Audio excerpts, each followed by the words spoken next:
Salam müəllimlər, bugünkü dərsimiz olur layihə əsaslı öyrənmə.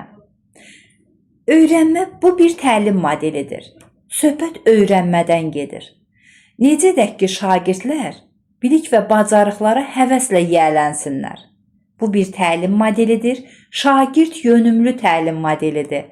Layihə əsaslı öyrənmə, problem əsaslı öyrənmə, oyun əsaslı öyrənmə. Bu təlim modelləri şagird yönümlü təlim modelləridir və burada məqsəd nədir? Şagirdlər elmə, öyrənməyə maraq göstərsinlər, həvəs göstərsinlər, özləri araşdırmaçı olsunlar, özləri problem həll etməyi bacarsınlar, həyati bacarıqlar formalaşsın, 4K bacarıqları, savadlıq bacarıqları, bu öyrənmə prosesinin içərisində hər biri formalaşsın.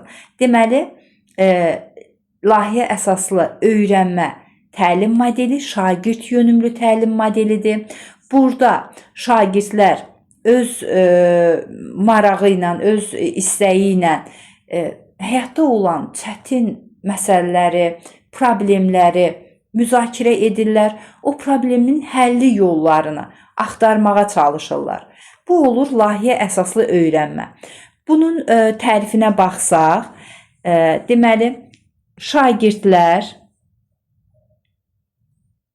şagirdlərin müəyyən vaxt ərzində araşdırma aparmaqla daha çətin sual və problemə cavab axtarmaqla bilik və bacarıq əldə etdiyi təlim modelidir. Dedik ki, bir təlim modelidir, şagird yönümlü təlim modelidir. Çətin bir sual və yaxud problemə cavab axtarmaqla şagirdlər bilik və bacarıqlarını formalaşdırırlar. Layihə əsaslı öyrənməklə layihə hazırlamaq eyni anlayış deyil. Layihə hazırlanmasında deməli, şagirdlər bilik və bacarıqlara yiyələniblər. Həmin bilik və bacarıqlarını layihə üzərində, layihə hazırlamaqla bilik və bacarıqlarını tətbiq edirlər. Bu olur layihənin hazırlanması. Layihə əsaslı öyrənmədə isə şagird bilik və bacarıqlarını bu təlim modeli əsasında öyrənir. Bu təlim modeli əsasında bilik və bacarıqlar əldə edir. İndi öyrənək görək layihə əsaslı öyrənmə necə bir təlim modelidir.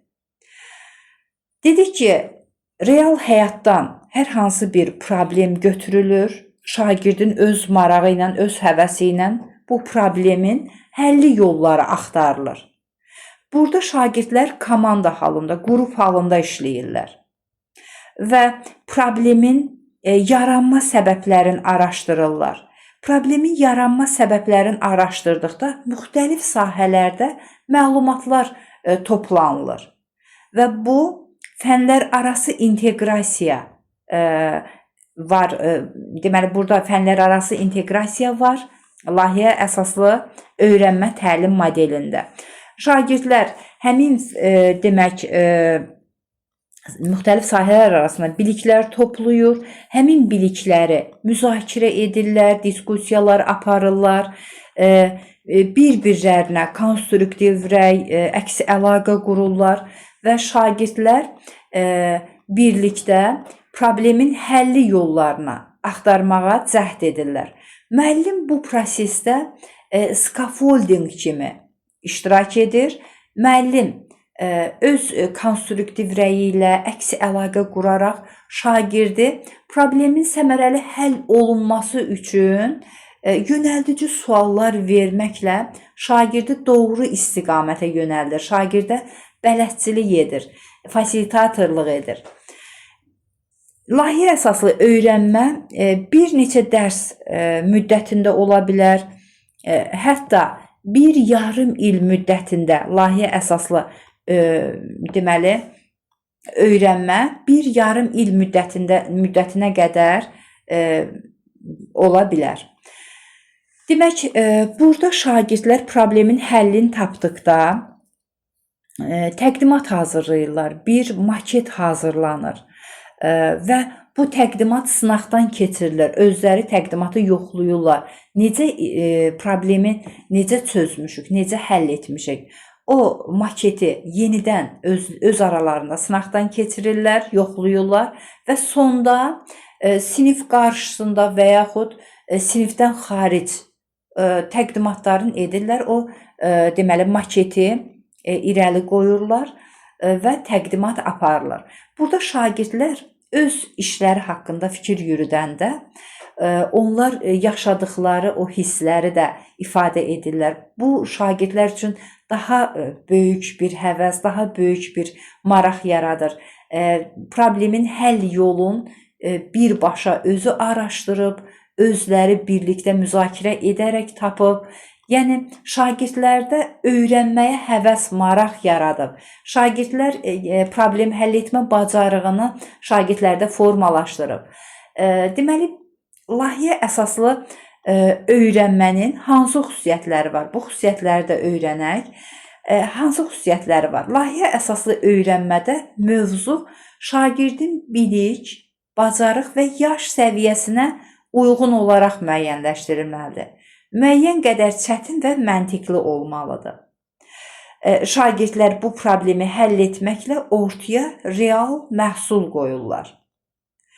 Daha sonra problem zamanı şagirdlər dərin və davamlı araşdırmalar aparmalıdırlar. Deməli, şagirdlər problemi çözdükdə araşdırmalar aparırlar.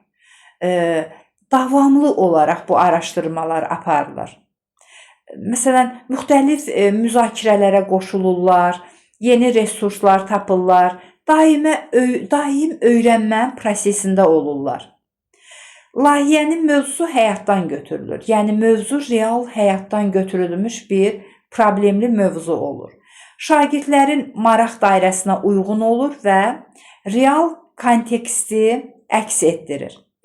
Şagirdlər layihə boyu gördükləri işlə bağlı müxtəlif qərarlar verir, öz fəaliyyətlərini qiymətləndirirlər, refleksiya edirlər. Layihə iştirakçıları prosesin və nəticənin yaxşılaşdırılması üçün bir-birinə əks əlaqə, konstruktiv rəy verirlər.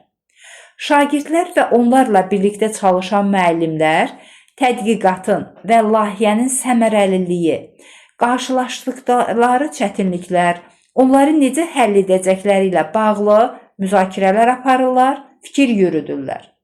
Layihə iştirakçıları öz layihələrini qrafik şəkildə, model, fotolar, maket və s. müəyyən bir auditoriyaya təqdim edir. Bu haqda danışır. Demək, hazırlayacaqları məhsulu nümayiş etdirirlər. Təqdimat həm sinif daxilində, həm də sinifdən kənarda aparıla bilər. Mövzunun plagiatlılığı yoxlanılır. Yəni, bu nə deməkdir? Bu mövzu hər hansı bir şəxsin işlədiyi mövzudurmu, onu götürüb, kopyalayıblar, köçürüb hazırlayıblar. Yoxsa şagirdlər özləri bu problemin həll yollarını araşdıraraq, müəyyən sahələrdə məlumatlar, bilgilər toplayaraq bu problemin həll yolunu irəli sürüblər, maketini hazırlayıblar, təqdimatını təşkil ediblər. Burada işlənmiş mövzuları da götürüb yenidən şagird qrup halında əlbəttə ki işləyə bilərlər və ən sonda yeni bir ideya, yeni bir maket, yeni bir formada təqdimat etməlidirlər. Və rəqəmsal texnologiya tətbiq edilə bilər. Demək, layihə əsaslı öyrənmənin hansı faydaları var? Onu öyrənək.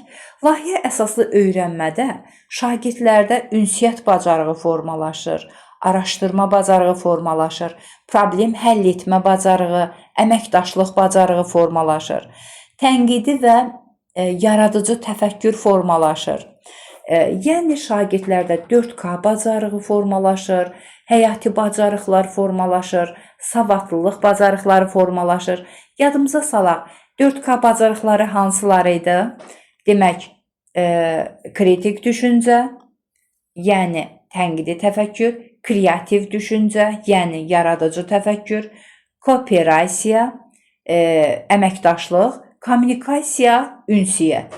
Bax, bu bacarıqlar şagirddə formalaşır. Daha sonra həyati bacarıqlar şagirddə formalaşır. Hansı həyati bacarıqlar var idi? Çeviklik, liderlik, sosiallıq, əməkdaşlıq, produktivlik digər adı məhsuldarlıq idi. Yəni bu bacarıqların hər biri şagirddə formalaşır. Şagird demək informasiyanı etibarlı mənbədən alırlar.